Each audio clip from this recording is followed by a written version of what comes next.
Et bonjour à toutes et à tous, bienvenue sur la collection métal aujourd'hui pour une vidéo particulière. En fait, je viens de tourner une vidéo annonce où j'annonce pas mal de trucs importants. N'hésitez pas à aller la regarder. Et en fait, je me suis dit, j'ai déjà fait cette annonce dans cette vidéo, mais je me suis dit que ça serait plus cool de faire une vidéo un peu pour annoncer ce nouveau segment d'une nouvelle série. C'est donc une sorte de série que je vais appeler Match Retour, où en fait, je vais prendre un groupe que jusque-là j'ai toujours un peu soit esquivé, soit j'ai pas aimé, soit j'en ai dans ma collection, mais finalement c'est pas un groupe sur lequel je reviens beaucoup et je connais assez mal. Et en fait, je vais essayer de me mettre à fond sur ce groupe, de bien le connaître, de pouvoir en fait en refaire une vidéo derrière où je vais en parler avec beaucoup plus de précision, essayer d'apprendre des anecdotes sur le groupe, essayer de connaître la discographie à peu près de mémoire, avoir un avis sur la majorité de leurs albums et tout. Et donc en fait faire un bon travail, on va dire, de fouille sur un groupe en particulier. Et donc en fait, aujourd'hui, vous l'avez vu sur la vidéo, ça va être le groupe Blind Guardian. Voilà, vous me connaissez, je suis très fan de power, speed melodic et notamment la scène allemande, qui a des poisons de groupes que j'adore, qui vont Halloween, Gamma Ray, Freedom Call, Ed Guy, Avantasia, tout nouveau Avantasia pour moi, je pense aussi à Gravedigger, à Running Wild, à Masterplan même, enfin bref, plein de groupes. Et en fait il y en a un, c'est un peu l'éléphant au milieu de la pièce, c'est un peu le groupe qui fait des Wacken énormes en Allemagne et qui est vraiment apprécié par énormément de gens. C'est Blind Guardian, quoi, là, le gardien aveugle, voilà, on est là, ils font le The Bard Song, il y a tout le monde qui est en train de chanter avec leur corne de bière à la main, c'est assez impressionnant, mais moi c'est un groupe auquel je suis un peu toujours passé à côté. J'ai des disques dans ma collection évidemment, parce que Blind Guardian ça a vendu pas mal de disques, donc dans les circuits d'occasion vous les trouvez généralement à prix plutôt correct. Et donc en fait je vais vous présenter déjà rapidement ce que j'ai d'eux. J'ai donc leur album Battalions of Fear, qui est un album que j'aime beaucoup, mine de rien. J'ai mis du temps à l'apprivoiser, mais on va dire que voilà, moi c'est limite, c'est peut-être l'album que je me remets le plus souvent quand j'ai envie de m'écouter du Blind. Franchement, j'aime beaucoup leur touche un peu speed, un peu trash qu'ils avaient à leur début, un peu folle aussi. Ils sont un peu foufou sur cet album, ça va dans tous les sens, ça a beaucoup d'énergie. Et donc voilà, donc j'ai celui-là, je l'aime bien.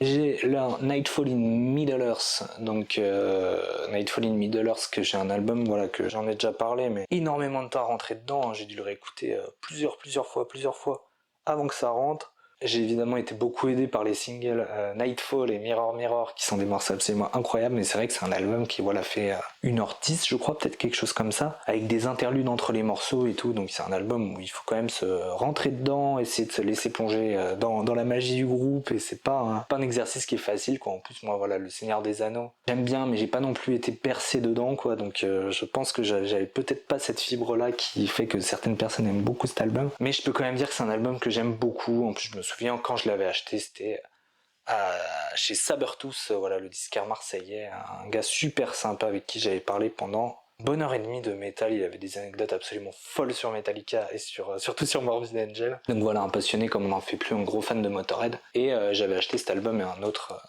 groupe qui s'appelle Surpuissance, enfin bref. Ensuite, alors oui, je m'étais chopé un peu dans les trucs Momox, le live de Blind Guardian qui s'appelle Live, je crois, tout simplement, écrit Bart's Tavern, mais ouais, le titre c'est Live, tout simplement, que je n'écoute quasiment jamais, comme la plupart des lives que j'ai dans ma collect. J'avais chopé une compilation 2, alors ouais, ça c'était des promo Gibert, je me suis dit un aussi gros truc, il devait être à 4-5 euros, quoi. Ça devait être 2 pour 10 euros, donc il devait être à 5 euros. 3 CD, voilà, donc le truc un peu complet avec une super pochette. Et c'est vrai que les compilations c'est comme les lives, je passe un peu moins de temps dessus, surtout que 3 CD là, donc c'était une compile de 2017, mais j'ai le poster de ce truc. Ils avaient encore des posters à Gibert, donc je les récupérais de temps en temps. Je vois quoi, justement il y a Nightfall, and then There Was Silence de l'album Nightfall, A Night at the Opera, Fly de l'album A Twist in Me, The Bard Song in the Forest, leur gros classique, Valhalla qui est un morceau génial. Il y a le Majesty aussi de leur premier album, et il y a Mirror Mirror. Bref, j'avais acheté leur dernier The Gods Machine, mais je suis pas spécialement rentré dedans malheureusement. Alors je me le suis réécouté là récemment, il y a quelques semaines, et c'est vrai qu'il passait beaucoup mieux. Donc il faudrait que je me le réécoute un peu plus intensément, je pense, et justement ça va être le principe de cette émission. Donc La Machine de Dieu, hop, leur dernier album en date. J'avais également chopé le Blind Guardian Twilight Orchestra Legacy of the Darklands, qui est une sorte d'orchestre un peu autour on va dire une pièce symphonique autour du Seigneur des Anneaux. Alors en fait je sais même pas si c'est le Seigneur des Anneaux ou un univers on va dire inspiré de ça.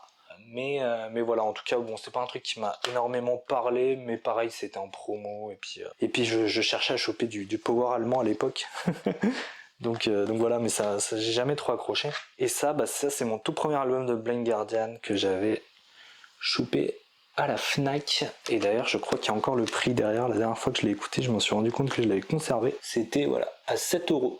7€, j'ai même conservé la petite étiquette, là. Blind Guardian No Album, mais c'était pas leur nouvel album. Voilà, et cet album, je l'aime beaucoup parce que j'ai de l'affection pour cet album, parce que c'était mon premier Blind Guardian tout simplement, et que je découvrais le groupe, et que le morceau Fly il est trop bien, et le premier morceau This Will Never End, là avec l'espèce de riff d'intro, il est vraiment fou, et la voix de Nancy Korshen m'avait vraiment scotché. Another Stranger Me, Lionheart qui est trop bien. Bref, et donc en fait voilà, Blind Guardian, je m'en suis un petit peu arrêté là quoi. De temps en temps je chopais voilà un live à la con à 2-3 balles.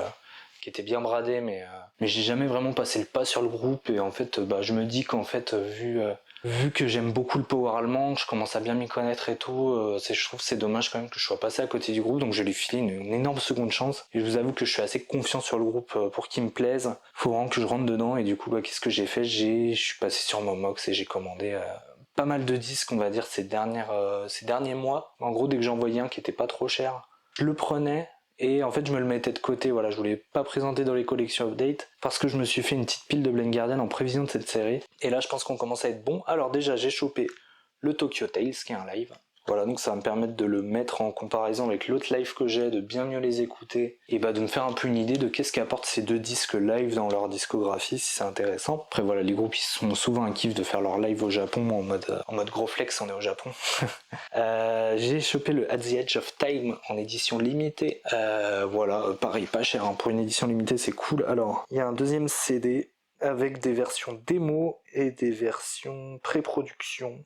Ah oui, donc avant la production, ok, orchestral version orchestrale, et un documentaire studio. Alors 2010, je vous avoue que je me méfie des versions démo des morceaux qui sont en 2010, parce que à partir d'un certain moment, les groupes ils savaient que les démos elles allaient finir un jour ou l'autre, peut-être dans 10, dans 20, dans 30 ans, sur des trucs bonus. Vous voyez, enfin par exemple Black Sabbath quand ils ont... Enfin, j'en sais rien, un groupe comme Black Sabbath, voilà, ils vont se dire on va mettre les démos dans un coffret de luxe 40 ans et tout, parce qu'on a retrouvé un vieil enregistrement dans un tiroir à Tony Iommi, trop bien. Ok, ça on peut à peu près y croire, mais alors quand on est en 2010 et que les gars en mode on a retrouvé nos démos qu'on avait absolument parfaitement enregistrées parce qu'on savait qu'on allait les réutiliser sur des versions bonus, je trouve il y a un petit peu moins de charme, mais bon d'accord, ça passe, on va prendre l'édition bonus qui a quand même un gros digipack, voilà. D'ailleurs, ouais, je trouve que c'est un gros digipack pour un CD qui a juste... Bon, il y a peut-être une pochette un peu plus fournie que les autres, je sais pas. Bref, je m'égare. Une compilation, voilà, que font les compilations dans les discographies des groupes, et celle-là elle a l'air cool, parce que je crois qu'il y a quand même pas mal de versions acoustiques inédites, il y a pas mal de covers, et des morceaux live, et il y a un morceau qui s'appelle Two Friends, donc... je sais pas ce qu'ils vont dire de la France, mais on va dire que le power metal était vachement apprécié en France, donc c'est pas impossible qu'ils aient fait une petite chanson cool pour leurs fans français. Je découvre ça en direct. Hein. Ensuite là on va passer sur les albums studio. Imagination from the Other Side, album de... j'en sais rien. Encore une fois, c'est super bien préparé. 95 Made in Holland. Je pense que c'est un first press, mais bon, en CD, c'est pas très intéressant les first press, voilà, sauf certains. Faites pas dire ce que j'ai pas dit, mais on va dire là-dessus, c'est pas très dur de les trouver. Imagination from the Other Side. A Night at the Opera. Alors, moi, je connais le morceau And Then There Was Silence. C'est bien, en fait, je vous fais une petite vidéo, un rapport à Blind Guardian en même temps. C'est pas mal. Je connais vraiment le morceau And Then There Was Silence. D'ailleurs, l'ami Achille de Metal Hunter, ça fait une vidéo sur ce disque, je me souviens, je l'avais regardé sa vidéo, et du coup j'avais découvert And Then There Was Silence, And Then There Was Silence, And Then There Was Silence.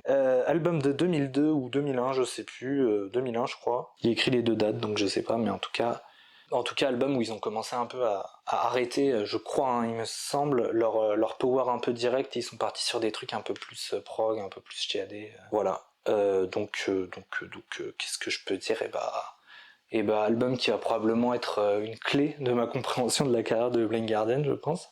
Autre album qui m'intéresse énormément, c'est le Follow the Blind, avec le morceau Valhalla, avec Kai Hansen qui va venir prêter sa voix. Alors je connais aussi le morceau Valhalla, je connais 2-3 morceaux en plus des disques que j'ai de Blind Guardian, et c'est un morceau qui est absolument génial. Donc à voir, hein, à voir ce qui va donner cette...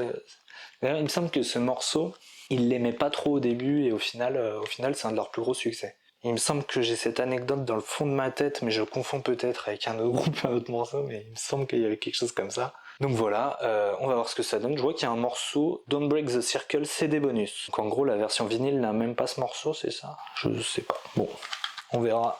Je mènerai l'enquête. Beyond the Red Mirror en édition Digibook. Alors, ouais, bah là j'ai fait un petit commentaire sur les versions démo en 2010, mais j'ai pas encore fait mon petit commentaire sur le Digibook. Je trouve que le Digibook c'est un super format. C'est aussi cool qu'un Digipack et ça a pas les inconvénients du Digipack. C'est plus solide. Alors oui, certes, si ça s'abîme, vous pourrez pas le remplacer comme un CD Crystal Case, mais je trouve ça quand même plus sympa qu'un Digipack. Là, surtout les Digipacks en ce moment. Non, mais c'est quoi ces trucs, quoi, genre c'est nul, quoi, genre qu'est-ce qu'ils nous font là, genre oh là là, l'autre jour là je voulais me prendre j'étais à la Fnac, je voulais me prendre le dernier album d'Arch Enemy de Cradle of Filth. J'ai vu les Digipacks là qui faisaient 1 centimètre. J'avais non mais c'est foutu, quoi, je vais pas mettre 15 € pour ça, donc voilà, bref. En tout cas les Digibooks c'est cool, et Beyond the Red Mirror a l'air bien aussi. J'en avais lu du bien quand il est sorti en 2015. Je me souviens de quand il est sorti. Alors je sais plus si c'est ça la pochette originale ou si ça c'est une pochette bonus.